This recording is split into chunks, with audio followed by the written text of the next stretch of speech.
Welcome to my channel Kaustubham. ప్రతి ప్రశ్నకు మౌనంగా ఉండటమే అద్భుతమైన జవాబు.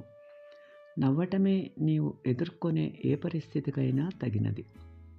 నీ జీవితము సంతోషముగా జీవించుటకు, ఎక్కువ రోజులు జీవించటానికి రహస్యం ఏమిటంటే, నీవు తీసుకునే ఆహారం సగమే తిను, దానికి రెండింతలు నడవాలి, మూడింతలు నవ్వాలి, మరియు లెక్కలేనంతగా ప్రేమించు.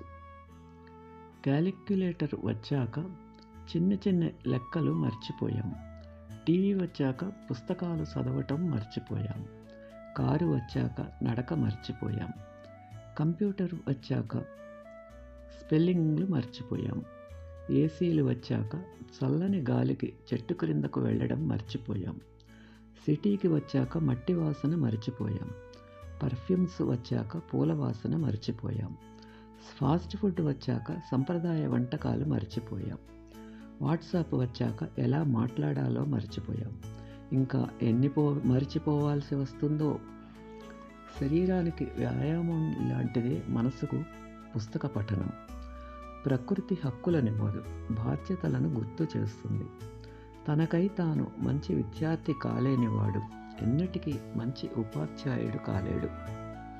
Thanks for watching. Like, share and subscribe my channel.